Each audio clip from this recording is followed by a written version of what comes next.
Ce jour, samedi 10 septembre 2022, s'est tenue à Bagoro, maison à Kadiri Kaka, une assemblée générale ordinaire de la collectivité Imodu Ndiaro Idjebou Ode de Porto-Novo. En présence des 10 dynasties de la collectivité, que voici la famille Morta, Badiru, Aminou Bello, Aminou Gaza, Bakari, Hundekan, Abikigiwa, La Sisi, Akadiri Kaka et la famille Anjorin. Cette assemblée générale a démarré par une prière d'ouverture qui a été dite par son éminence l'imam Ligale Essihak.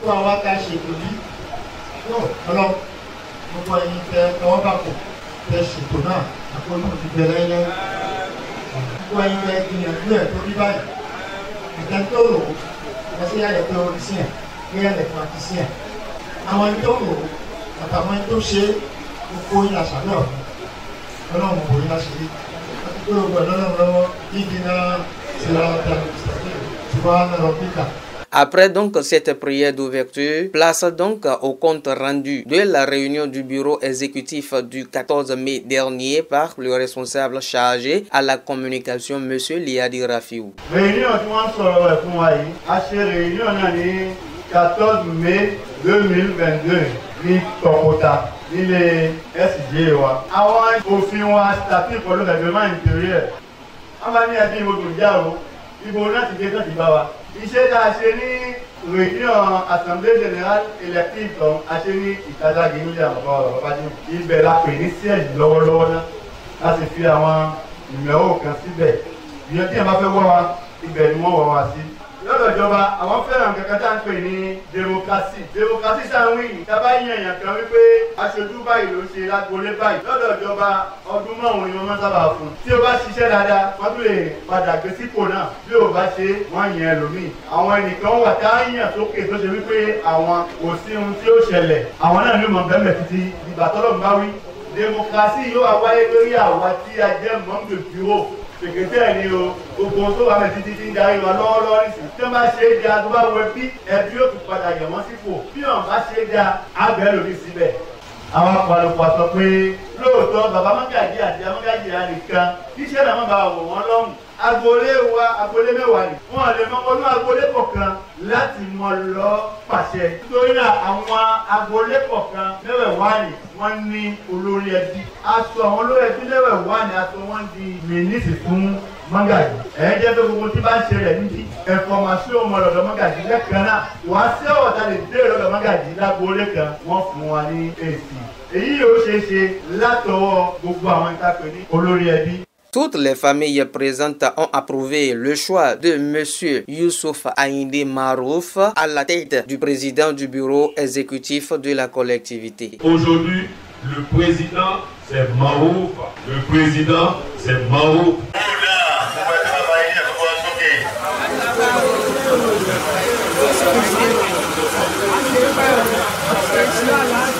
Et pour couronner le tout, le point financier global fut présenté par le trésorier général du bureau exécutif de la collectivité, M.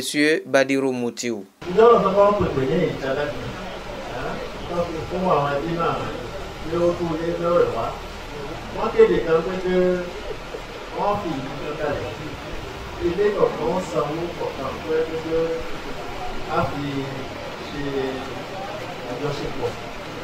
Donc, moi, qui est dans le 25 000 par maison, on a fini de faire les mots, on est à tout décalé.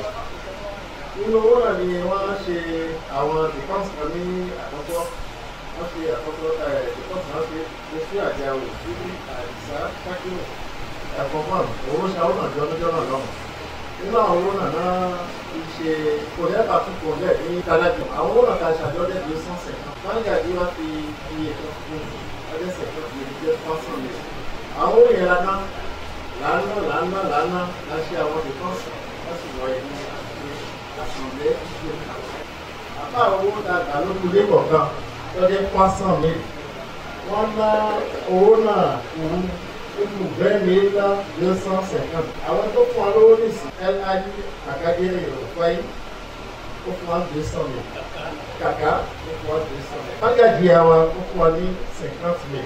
Magadiwa, pour prendre 50 000. Kadiru, Bachirou ó fún wa ní 100 000. Badiru Raofi ó fún wa ní 50 000. Badiru Saliu ó fún wa ní 50 000. Badiru Musulayi ó fún wa ní 30 000. Badiru Mujib ó fún wa ní 20 000. Raji Abisu pẹ̀lú Digari Jẹ̀mílù ó fún wa ní 25 000. Saliu Saraki Ìjẹ́kọ̀ọ́lù ó fún wa ní 25 000. Tábà comptabiliser àwọn owó yẹn ó jẹ́ 600 000. Tábà fi owó tó kúnlẹ̀ ní tẹ́lẹ̀ rí ó jẹ́ 620 250. Ó dájú ní kẹ́sì lẹ́yìn ìgbà náà a wá ṣe àwọn ìnáwó la ṣe pàtàkì lọ ṣe kí ìjọba fi mọ̀ wá ní ministère de l'extérieur. Agbàwé lọ́dọ̀ àwọn èèyàn a fi ṣe kàdé judiciaire àtúgbò rẹ̀ yàtọ̀ náà mú wá. Inú owó náà tó kúnlẹ̀ la yọ 3950 fún èèyàn kọ̀ọ̀kan láti fi ṣe kàdé judiciaire wọn ìmọ̀ tó bá yé yé o. Olóyè ká fún ọgbàlẹ̀ ojúlé kọ̀ọ̀kan. On pouvait cadeau, l'Okadawa, non. À mon 3150 pour les 17 personnes qui étaient choisies pour l'association. Là-bas, chez comptabilité, 17 personnes pour 3150. Là, on m'a dit 50 550.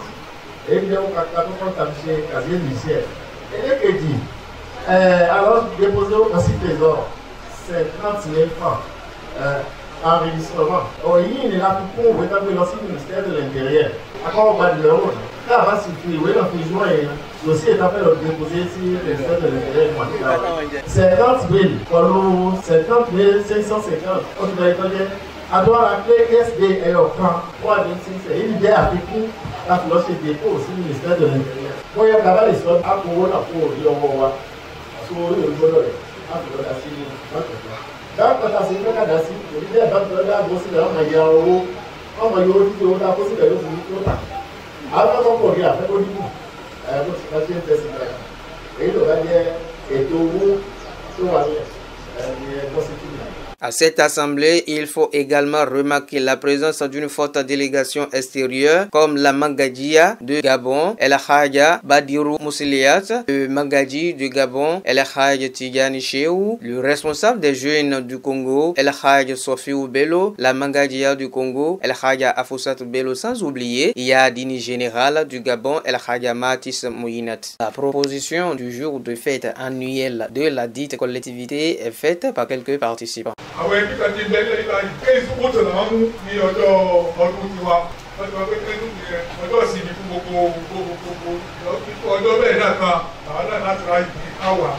Owó ọgbà yóò lẹ́bàá fẹ́ ṣọ àti àsìkò náà ẹ̀dá kan jẹ́ kó jẹ́ àsìkò vacances fún olúkàlùkù wa.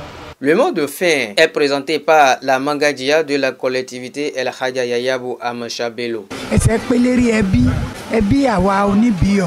Àwa la ṣe réunion la ń ṣètò bá ti ṣe láfi rí ìlọsíwájú nínú ẹbí náà táwọn ọmọ wa bá ń lẹ̀ táwọn ọmọ wa tí wọ́n mọ̀ tẹ̀lé eré ẹ̀ la jókòó sí. Ó dùn mọ́ mi gan-an tó fi yàn lọ́kàn balẹ̀ ó dùn yàn nínú àdúrà tá a ṣe fún wọn ni pé àwọn ní tó kọ́kọ́ ń ṣe àkójọ rẹ̀ tí nǹkan náà fi ń dọ́gba Ọlọ́run kó fún wọn lálàáfíà Ọlọ́run kó pé wọ́n ń làákà ìjù báyìí lọ Ọlọ́run kó yé wọn ó fún wọn lálùbáríkà àti àwọn tó wà ń Gabon àtẹni tó wà ń Congo àtẹni tó wà lábìjàn àtàwọn alájàsí tá a jẹ́ ọmọ oníbíyọ̀ Ọlọ́run kó yé wájú báyìí lọ Ọlọ́run tó pé wọ́n ń làákà yìí tí wọ́n fi ń ṣerú ẹ̀ Ọlọ́run jẹ́ káwọn ọmọ lè jogún wa bá a ṣe ń ṣe èyí káwọn ọmọ kó lè ṣe bẹ́ẹ̀ irú ẹ̀ bẹ́ẹ̀ la mọ̀ rí. Au terme de cette séance, quelques participants se prononcent. On m'appelle Youssouf Marouf. Je suis le président du bureau exécutif de la collectivité Onibiyo Imodundiaro de Porto-Novo. La collectivité Onibiyo Imodundiaro est l'une des principales grandes familles de Porto-Novo. Et aujourd'hui, nous avons tenu l'Assemblée générale ordinaire après notre Assemblée générale constitutive au cours du mois de juin. 2 résultats sont attendus au cours de cette réunion. Le premier résultat, c'est que le jour de la fête annuelle est connu et toutes les dispositions sont prises pour que toutes les filles et fils Onibiyo éparpillés dans le monde participent à la fête. Le deuxième résultat, c'est que tout ce qui est prévu comme activité par le bureau exécutif au cours de l'année 2022 soit internalisé par tous les représentants mandatés par chaque famille. Ce sont là les deux principaux résultats attendus de cette grande rencontre. Je vous remercie. Emina ni Aja Musiliatu Olaide. Magajiya Oníbíyọ̀ nílùú Gabon jákèjádò. Ìjókòó tá a ṣe ń bá ilé náà ní assemblée générale ordinaire ti àwa ọmọ Oníbíyọ̀ jákèjádò. Ọlá ń pé àwa tí a kó lókèrè àwa ńlé àwa kún wọn la fi ṣètò Oníbíyọ̀ náà. Ìjókòó náà ó tò lẹ́kùnrẹ́rẹ́ àwa tá a dé náà tá a rí wọn bá ti ń tò kan náà sígbàsẹ̀ inú wa dùn. Èmi ni Abdulrafiu Abdulahadi. Ilé wa táwa ń bí náà ni ilé àwọn bàbá wa Akari Kaka ní Ìbàgòrò ń bí. Bureau executive ni Alhaji Maruf jẹ́ president fún kò kan Baba Magaji ló pàṣẹ fún gbogbo ẹbí pápátá látòkèdélẹ̀ the whole.